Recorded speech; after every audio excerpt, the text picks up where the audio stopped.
जितना मुझे इल्म है उनका कोई ऐसा शागिर्द नहीं था, मगर मैं अथॉरिटी से नहीं कह सकती कि नहीं था। अच्छा। कि उन्होंने मदद की होगी, मगर मुझे ऐसे लगता नहीं है। दादाजी की ये बात है कि ना तो कोई उनका उस्ताद था, हुँ, और उन्होंने किसी को ऐसा अपना शागिर्द नहीं बनाया, हुँ, सिवाय एक के, वो हैं जैमिनी शरशार। जैमिनी शरशार उनके पीछे पड़ गए थे कि मुझे आपने, मतलब वो कहते हैं मुझे मजबूरी उनको उनको मदद करनी पड़ी। पर वैसे कोई उनसे अगर मदद मांगता था तो मदद कर देते थे, मगर ऐसे शागिर्द किसी का नहीं बना। आप पीछे सोशल मीडिया के थ्रू एक डॉक्टर सत्यपाल आनंद से मेरी मुलाकात हुई, तो वो बताते हैं कि वो कॉलेज जाके दादाजी से मदद लेते थे, अपनी पोइट्री नज़्में लिख के ले जाते थे, तो वो उनको हेल्प करते थे। मगर दादाजी कहते हैं मैं इस चीज़ में बिलीव नहीं करता कि कोई शागिर्द बने और आप उसको सिखा सकते हो। हुँ, अब उनको पाकिस्तान से भी खत आते थे, बहुत खतों की दावत होती थी कि आप हम आपके शागिर्द बनना चाहते हैं, तो वो कहते थे कि नहीं, वो किताबों के नाम उनको बता देते थे। कुलियाते जो भी हुँ, पोएट मिनाई या कोई गालिब की किताबें या इकबाल की बागिंदरा, हुँ, कहते उनके नाम उनको बता देते थे, ये इनको पढ़िए, अगर आप में वो है, हुनर होगा। हुनर है, तो वो सामने आएगा, अगर हुनर नहीं है तो फिर नहीं आएगा।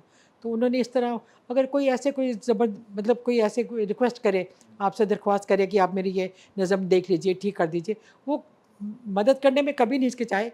मगर ऐसे शागिर्द वो इसमें वो कहते हैं मैं इस चीज़ में बिलीव नहीं करता कि कोई मेरा शागिर्द बने। मेरे ख़्याल से दादाजी को बिल्कुल गुस्सा नहीं आता था, पर एक बार पहले ये वायर चैनल है ना, हाँ, उन्होंने भी मेरा इंटरव्यू लिया था। हाँ, तो उन्होंने कोई बात पूछी तो मैंने कहा वालिद साहब से मैं बहुत डरती थी, उन्हें बड़ा गुस्सा था।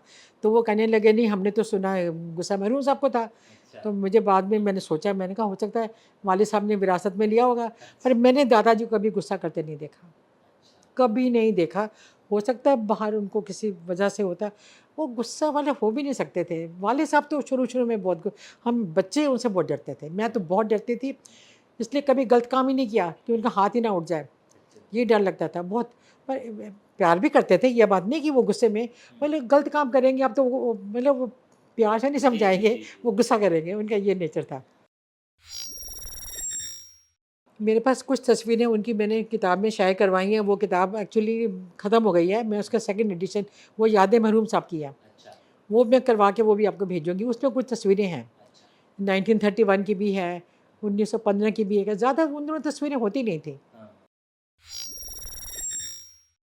देखिए, जब हम छोटे थे ना, तब तो सोशल मीडिया नहीं था, तो पेन फ्रेंड्स होती थी। हुँ, हम पेन फ्रेंड बनाते थे, हुँ, स्कूल में नाम आते थे, जैसे यूके से 5-6 नाम आए, मैंने एक चुन लिया, हुँ, मेरी पेन तो 1-2 मेरी पेन फ्रेंड बनाई। तो first sentence used to be, my grandfather and father are very famous Urdu poets of India and Pakistan. Okay, इतना मालूम था, हाँ, इससे ज़्यादा नहीं मालूम था। हाँ, जो अब असलियत, जो अहमियत मालूम हुई है, वो अब उर्दू सीखने के बाद हुई है। पहले भी मालूम थी कि वो इतना काम है, इतनी किताबें हैं, पर जब जब तक पढ़ेंगे नहीं तो ज़ख़ीरे का उसके अंदर क्या है वो समझ ही नहीं था। असली अहमियत अब मालूम हुई है। ये तो मालूम था कि सब तराना लिखा है, लोग मानते हैं, पाकिस्तान में लोग इज़्ज़त देते हैं। पर अब जब सोशल मीडिया से जो देखते हैं, ऐसा ख़्याल कि अब मेरे बच्चों को देखिए जो मेरे से बात करते हैं, मैं आपको खाला कह सकता हूँ, मैं आपको आपा कह सकता हूँ, और फिर वो उन्होंने एक सोसाइटी बनाई है, हाँ, आज़ाद लिटरेरी सोसाइटी, क्या बात है! और वो मेरे से किताबें माँग रहे हैं कि आप उनका काम भेजिए। कैसे भेजूँ? सब बंद है। हाँ, मैंने कहा मैं तो पार्सल बना के 2000 लगेंगे, मैं भेज दूँगी, कितना भी लगे, पर रास्ता तो खुले। रास्ता तो खुले। मैंने पाकिस्तान हाई कमीशन में भी फ़ोन किया था। हाँ, उनको मैंने रिक्वेस्ट की थी कि आप किस तरह कर दीजिए, वो कहते हैं नहीं हम पर्सनल नहीं कर सकते। ये बहुत बड़ा आसान था, वो आपको एक किताब देते हैं, फिर आपको वो करने पड़ते हैं, क्या कहते हैं, प्रोजेक्ट्स करनी पड़ती हैं हुँ, कि आप पहले 7 सफ़े लिख के भेजिए हुँ, या उनका हिंदी में तर्जुमा करके भेजिए। तो ऐसे मैं करती थी। तो मेरे डॉक्टर रशीद बहुत खुश थे मेरे काम से। अच्छा, तो 2-3 बार उनको मिलने गई, तो उन्होंने तो कहा कि आप हिंदी में कीजिए अपने इनका काम। हाँ, तो सबसे पहली किताब मैंने की बहार तिफ़ली, हुँ, नहीं बच्चों की दुनिया। उसके बाद मैंने की बहार तिफ़ली, ये दादाजी की लिखी, इसकी एक कॉपी मेरे पास है, मैं आपको दूँगी। हुँ, ये लिखिए। फिर मैंने की वालिद साहब की बच्चों की नज़में। हुँ, फिर मुझे ऐसे बैठे-बैठे ख़्याल आया कि मेरा इतना पैसा भी जा रहा है, टाइम भी जा रहा है, मैं कहीं बेच भी नहीं सक रही कि किसके पास किताब जा रही है। मैं चली गई पब्लिकेशन डिवीज़न। अच्छा, मैंने उनसे रिक्वेस्ट करी कि आप ये मेरी किताब शाये कीजिए। उन्होंने कागज़ रख लिए और कहा कि हम आपको बताएंगे। 2-3 महीने निकल गए। फिर मैंने कहा पूछूं इनसे, नहीं तो मैं खुद तो छपवानी है। मैंने उनको वो बता दिया था कि ये ट्रांसलिट्रेशन काम है, ट्रांसलेशन नहीं है। तो महीने के बाद मुझे कहते हैं जिसमें उर्दू वर्ड्स बहुत हैं तो हम नहीं शाये कर सकते। तो मैंने कहा कि उर्दू वर्ड तो मैंने आपको कहा था कि ये मैंने तर्जुमा नहीं किया, ये तो एनीवे मैंने फिर बाहर तफली खुद करवाई। तो जब ये मैं बच्चों की नज़में उनके पास ले गई ना, फिर 3 महीने के बाद फ़ोन आया कि हम आपकी किताब शाये करेंगे, आप आके हमें मिलिए। जब मैं मिलने गई तो वो कहते हैं कि पहली बात उसका नाम चेंज करना पड़ेगा, बच्चों की नज़में नहीं चलेगा। तो फिर उन्होंने गीतों की फुलवारी नाम रखा और कहते हैं कि हम आजकल पोइट्री बिल्कुल नहीं शाये कर रहे, मगर क्योंकि आज़ाद साहब ने तराना लिखा था, कौमी तराना पाकिस्तान का, और हमें भी नहीं मालूम था, अब उन्होंने सर्वे की होगी ना, तो हम ये क्या कहते हैं, हम ये अब किताब शाये करेंगे। और उस किताब के 3 एडिशन छप चुके हैं, हज़ार कॉपी के। साहित्य अकेडमी उनके पास गई थी बाहर तफली लेके, और उनको मैंने बोला था ट्रांसलेटेड वर्क है, पर क्योंकि उन्होंने काफ़ी किताबें छापी थी दादाजी की, पिताजी की, मैंने कहा शायद वो नहीं की उन्होंने।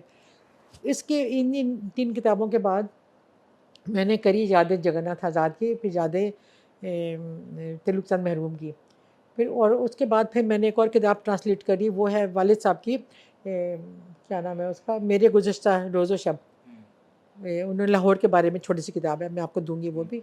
और उसके बाद फिर अब मैं ये कर रही हूँ बाहर ये हयात महरूम, जिसमें वालिद साहब ने दादाजी की पैदाइश से लेके उनके इंतकाल के 1 महीने के बाद तक सब हालात लिखे हैं। तो ये बहुत इंटरेस्टिंग किताब है, मगर इतनी इसमें दुख भरी कहानियाँ हैं कि मुझे बीच में छोड़नी पड़ती है, मैं आगे नहीं चल सकती। हाँ, बहुत सेंटिमेंट्स हैं इसमें। दादाजी की नज़में जब वो छोड़ के आए, कैसे सिंध नदी को अब तक याद करते हैं, उनका कोई लगाव हो गया था सिंध नदी से बहुत ज़्यादा। तो वो सब बहुत कुछ है इसमें, उनकी बीमारी का है, सब कुछ है। वो किताब अभी उसी का प्रूफ पढ़ रही हूँ जो मैंने बताया आपको, मुझे बहुत टाइम लग रहा है। क्योंकि जिन्ना साहब की वालिद साहब की कभी मुलाकात नहीं हुई। ठीक हो गया। उन्होंने कभी उनसे नहीं कहा कि आप तराना लिखो। उन्होंने अपने स्टाफ के थ्रू रेडियो में मैसेज भिजवाया था कि इनसे तराना लिखवाया जाए। ठीक है। तो ये इसलिए तराना लिखा गया, और जिन्ना साहब ने उनको रोकने के लिए भी नहीं कहा। ठीक हो गया। ये बात भी पक्की है, क्योंकि अगर वो कहते तो वो रुकते। जिन्ना साहब ने उनकी कोई हिफाजत नहीं की, ना उनसे उनको। ये ज़रूरी बात है कि वालिद साहब ने पहले कहा कि मेरे पास इतना वक्त नहीं है, वो 4 दिन में तैरना चाहते हैं, मैं कैसे करूँगा। पर क्योंकि उनके दोस्त ने कहा कि जिन्ना साहब का हुक्म है तो आप इसकी तामील करनी पड़ेगी, तो उन्होंने तामील की और तराना लिख के भेजा, जो जिन्ना साहब ने मैंने जो पढ़ा है 2-2.5 घंटे में मंजूर करके उसको कर दिया। पाकिस्तान में ही 2 ग्रुप बन गए। एक ने कहा जी लिखा था हमने सुना, एक ने कहा नहीं लिखा था, झूठ बोलते हैं। अब जो झूठ बोलते हैं, मतलब हम लोग झूठ बोलते हैं। अच्छा, अब जो सुनने वाले हैं वो तो वही जिन्होंने बोला हमने सुना था, वो तो काफ़ी उम्र के होंगे, काफ़ी उम्रदार होंगे। तो अब मुझे याद नहीं बीना सरवर से हमने कैसे कांटेक्ट में आए। तो बीना सरवर ने मुझे 3 नाम दिए थे। एक था ज़हीर आलम किदवाई साहब, और 2 और थे जो इस वक्त मुझे याद नहीं है, मेरे जहन में नहीं है, मेरी किताब में है। उनके साथ मेरी ईमेल में बात हुई है, वो सब किताब में है। जो ज़हीर आलम किदवाई साहब आज भी सेहतमंद हैं। अब वो कहते हैं कि मैंने तराना सुना था, जो 7-8 साल के थे जब तकसीम हिंद हुआ, और उन्होंने वो तराना, फिर मैंने उनसे पूछा क्या ये तराना था या कौमी तराना। कहते हैं ये कौमी तराना था। ओके। पाकिस्तान में तो कई साल नहीं रहा तराना। ये तो आप देखिए, जब फिर उन्होंने कमेटी बनाई जिसमें जलंधर साहब भी मेंबर थे, जो मैंने पढ़ा है। कमेटी बनाई जिसमें जलंधर साहब मेंबर थे, तो उसमें 720 तराने आए। अच्छा। हाँ, 720 में से जलंधर साहब का चुना गया, और ये भी 55 की 57 में जाके तैयार हुआ। कई लोगों ने, मैंने सोशल मीडिया में देखा, वो ये लिखते हैं कि हमारे वालिदैन भी कहते हैं कि तराना पहले कोई और था अब दूसरा है, मगर उनको याद नहीं है किसने लिखा था।